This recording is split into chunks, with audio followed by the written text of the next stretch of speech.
Good morning. Come on in, family. Let's do this. Good morning, Facebook. Good morning, Periscope. Hi, this is Darissa. Thank you for joining me this morning. This is our 41st episode. Hey, Nikki. I didn't see who else came in. I saw 2 people come in. Somebody came in with Nikki. Good morning. Good morning. Thank you for joining me this early morning. It's still raining here in California. It rained bad. Thank you for inviting your followers. Thank you for the love. Thank you for the hearts. Takia, good morning. Well, you guys, here we are, almost at the middle of February already. Everything is going so fast. I don't believe it. Had a pretty good day yesterday. My children are home. In fact, one of my sons, he's sitting over there, but I'm not going to put the camera on him because he just woke up. But it's wonderful. I'm in my world when my kids are home. Hey, Avery Pink. Good morning. Thank you for joining. So let me give you the good morning spiel. Now, you know this is not to take the place of your prayer time or your daily devotion, your time with God. This is simply an exercise that we use to practice changing our perception of things. Because I believe if you can change your mind, change that stinking thinking, good morning, Avery, then you will change your life. So how you look at things that really help you navigate through this thing called life. When things come your way, sometimes unexpectedly, we don't always get a segue to the problems that come our way. So this why it's symbolic that we choose a word blindly out of the glass. Whatever word I choose, I give you my first thought of the word, and I'd like for you to do the same. Some of you are journaling. Some of you have been to the page. You've been over to Embrace Formula, and you've jotted down your answers, so I really, really appreciate that. You know, yeah, it's a wonderful exercise in the morning, Avery, because, you know, we have a tendency to forget whose we are and who's really in charge when things come our way. So this is just an exercise to help you learn how. And is this your first time, Avery? Is this your first time doing the morning word of the day? Because I really appreciate you coming in. It's cool. If you're not following me, go ahead and follow me, please. Touch or tap on the little Perry guy over here on Periscope. And Facebook friends, you know what to do. So that's what we do every morning, Monday through Friday, 7 o'clock, 9 a.m. Oh, Patrice invited you. Oh, Nikki, thank you so much. Thank you, my dear. And then on the weekends, you know, 9 o'clock, 9 a.m. Pacific time. So for you Philly folks, there's a 3-hour difference. So we're 7 here, then it's 10 o'clock there. Okay? All right, so we're going to go ahead and we're going to do this thing. We are going to choose our little word of the day. And I hate that my kids leave. One left, he went to go home last night. The other one's leaving now. They're leaving their mom. Our word for the day is enough. Enough. Okay, my immediate thought, family, you are enough. That's my immediate thought. My positive thought for the day. I cry too when my mom leaves. I'm a crybaby too. Hey, welcome to the world of the crybaby club. Yeah, I love when they're here. I'm in my world. I'm like a little kid when they're here. It brings me such joy. They're grown, but I love it when they're here, because they're grown and they live. You know, he lives in the Bay Area, and then the other one, he lives like 10 minutes from here. But still, it's like they're not under my roof. They're grown men. I have grown men children. But yeah, you are enough. You know, this word is a word that the devil tries to use. You know, the battle of the mind. If he can get you in here, then he's got you. And he'll tell you that you're not enough. You're not pretty enough. You're not smart enough. He'll tell you that you're just not enough. You see there, that person doesn't like you because you're not enough. Nothing you can do will change that fact. That's what the enemy will try to tell you. But I'm here to tell you, my friends, that you are enough.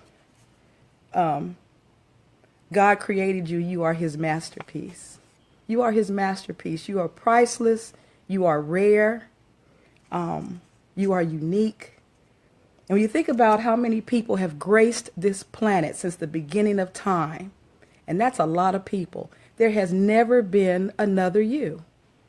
He hasn't run out of blueprint ideas. There will never be another you.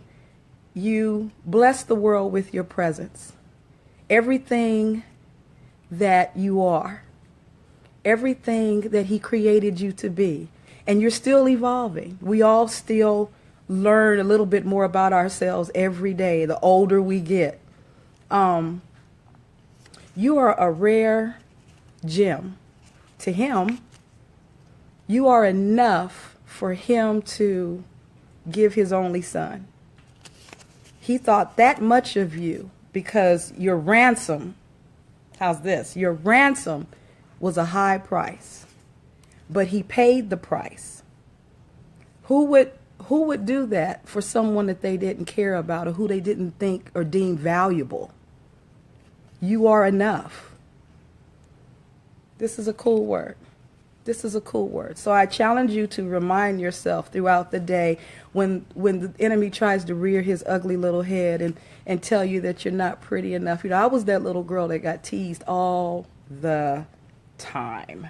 I was always the tallest. I mean, sitting in a third grade class and they would have to go get a desk from the sixth grade class because I was just long, lanky, and just tall. I was always the darkest skinned little girl. I was unfortunately born in an era when dark skin wasn't cool. Chocolate wasn't in them years. You had to walk around looking like Jane Kennedy and Foster Silvers or somebody. And nothing against my sisters and brothers. I ain't saying that. I'm just saying I called holy, you know. So, and why we do that to our own, I don't know. But as a kid, I thank God for my mother and my father, especially my daddy. Because he never missed an opportunity to tell me that I was beautiful. And my hair, too. Girl, yeah, mama didn't put no perm. I didn't have my first perm till I was in college, and I regretted it, but because I got, you know, I just didn't, you know. And it you know, it is what it is. But everything that I got teased about is what I look in the mirror now, and I said, ooh, you all right. You a cute little old girl. You know, my dad, when I was 13, he enrolled me in a modeling school. My daddy did that, and would send me to San Francisco every week. And if you know anything about San Francisco, that's where the Macy's is in Union Square. I started modeling for them when I was 13 years old.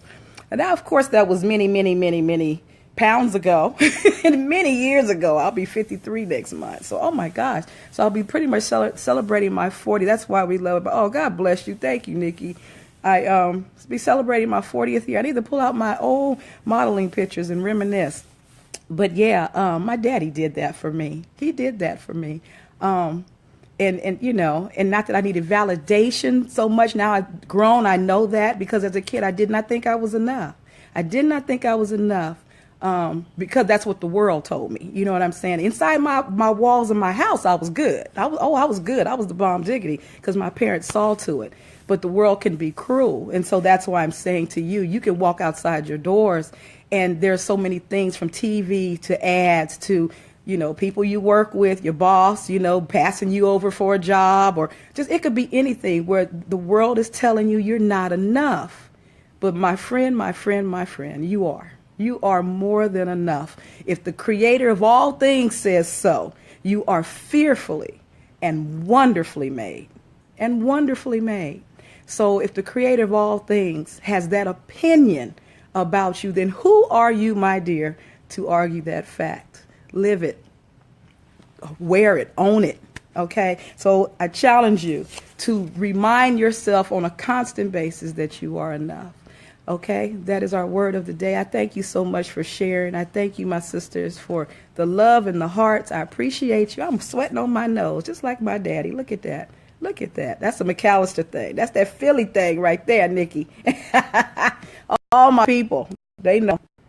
All my folks in Philly, that's a trait of a McAllister. That right there. Anyway, I love you all. I will see you on the next go round.